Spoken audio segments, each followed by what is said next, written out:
असं आहे की सध्या माझं लक्ष बांगलादेशी विषयावर आहे. त्याचबरोबर मुंबईत ते आम्ही प्राप्त केला तर हळूहळू महाराष्ट्रातून दावत लागणार. मशिदीवरील अनधिकृत भोंगे खाली उतरवले, त्यासाठी मी 76 मुंबई पोलीस स्टेशन मध्ये जाऊन भेट दिली आणि तक्रारी केल्या. तर सध्या या दोन गोष्टीवर माझं लक्ष आहे. काही घोटाळे आम्ही उघडकीस आणल्यानंतर न्यायालयात जातात, तर त्यानंतर आमचं लिमिट असते.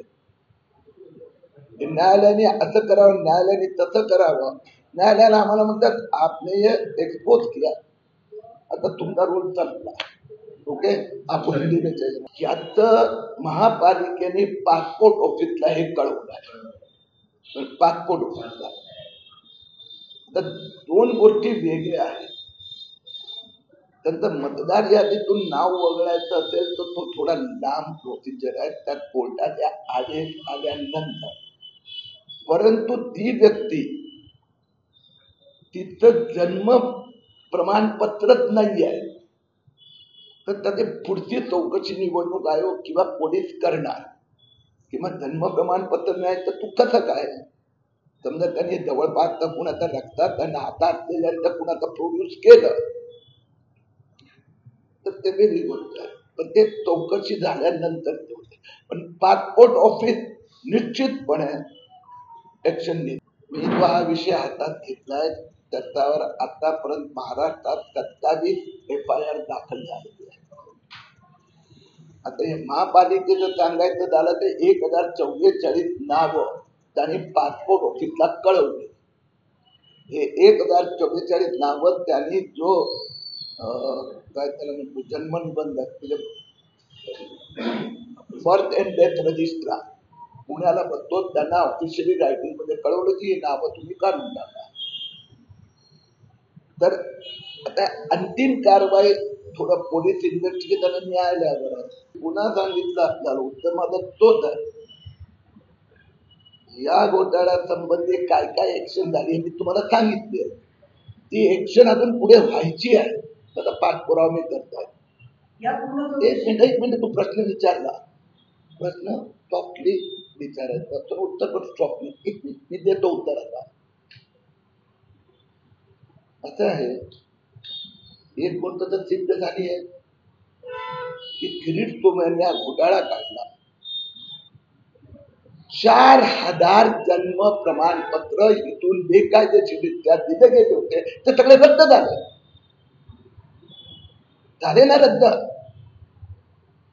तर कोणत्याही याच्यात पहिला पाठ असतो की पहिलं ज्याच्यामुळे देशाचं पुढचं नुकसान होणार ते थांबवा.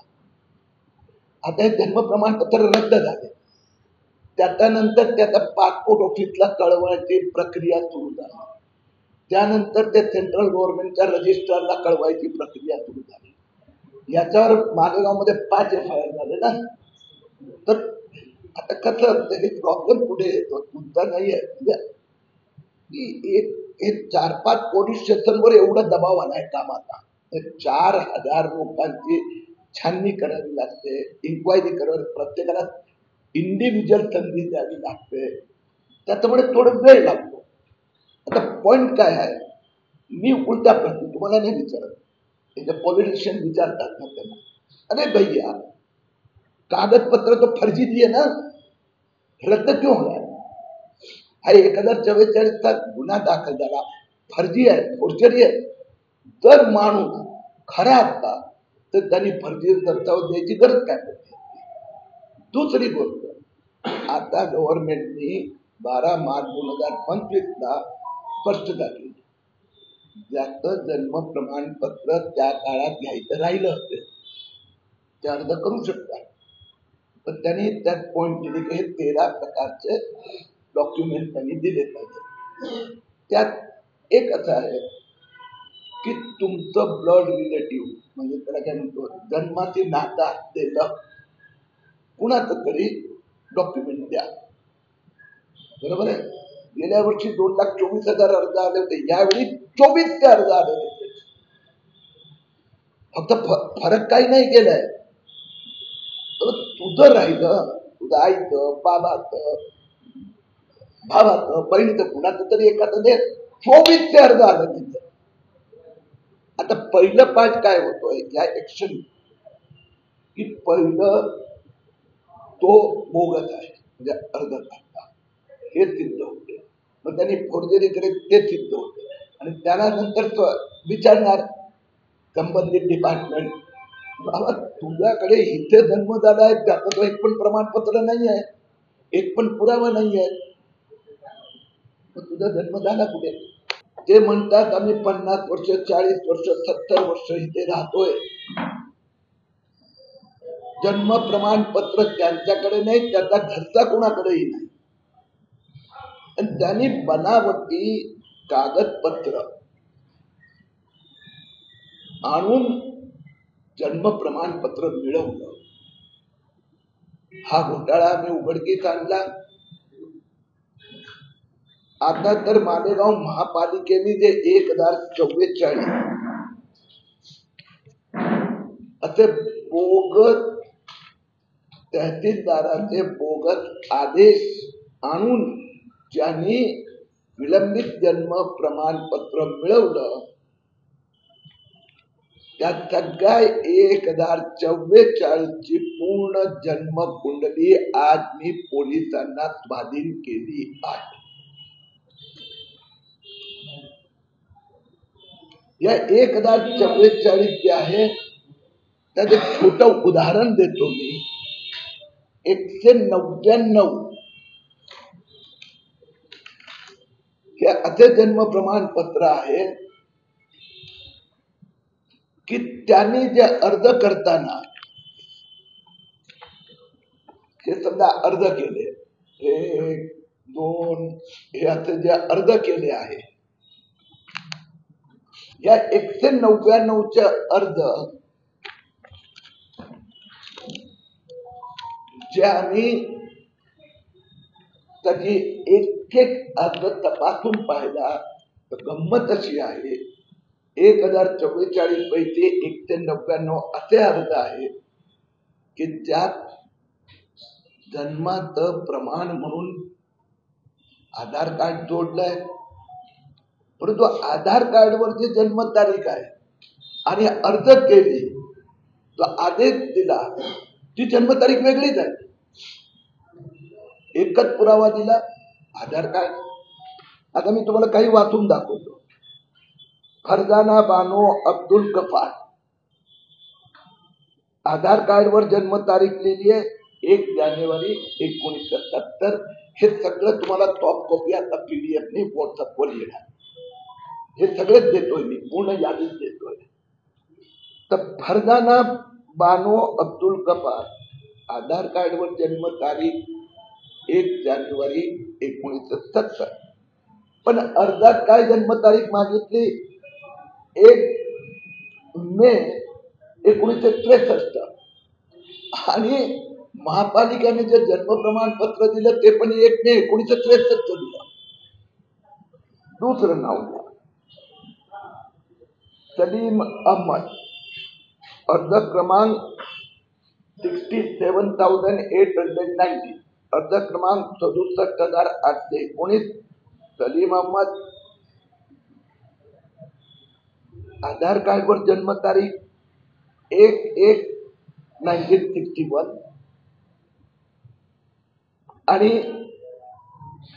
आदेश आणि अर्जावर जन्म तारीख 1 मार्च 1965. दुसरं घेऊया आपण उदाहरण.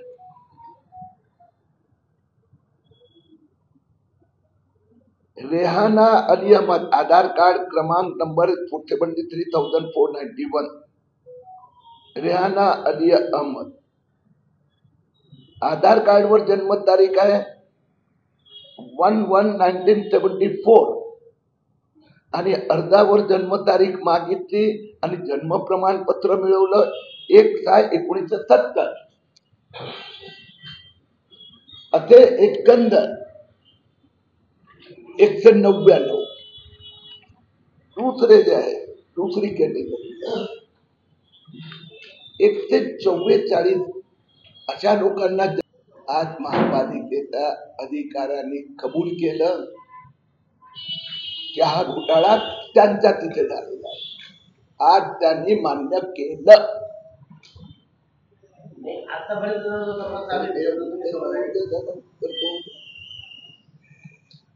तर आज महापालिकेने मान्य केलं की घोटाळा महापालिकेत झाला आहे।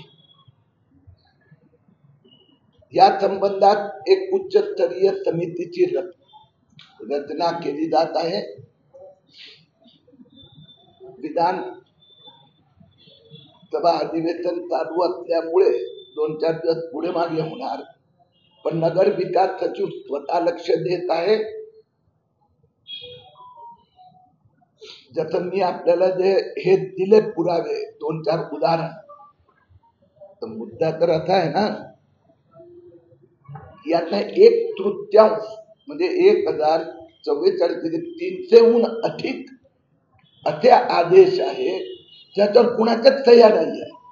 म्हणजे तहसीलदाराचं पण नाही, नायब तहसीलदाराचं पण नाही, तरी महापालिकेने याला जन्म प्रमाणपत्र का दिलं? महापालिकेने आज मला परत माहिती दिली की त्यांनी सगळे 1044 जे जन्म नोंद व प्रमाणपत्र रद्द करण्याचा निर्णय घेतला। तसंच त्यांनी जे रजिस्ट्रार असते, जे पोर्टल, त्यांना कळवलं पण आहे पुढच्या आठवड्यात ही सगळी नावं डिलीट केली जाणार। महापालिका आयुक्त हे टेक्निकली जबाबदार ठरतात। आता त्यांनी कबूल पण केलं की आमच्या इथे घोटाळा झालाय। आता हे शासनाने बघायचं आहे, नगर विकास सचिवाने, की ऍक्च्युअल कोणी केला महापालिकेत। प्रथम दृष्ट्या जे त्यांचे उपनिबंधक होते आणि त्यांचे टायपिस्ट तिथले, या दोघांना आधीच त्या FIR मध्ये अटक झालेलीच आहे, की जे हाताळत होते। तर पुढचा चौकशी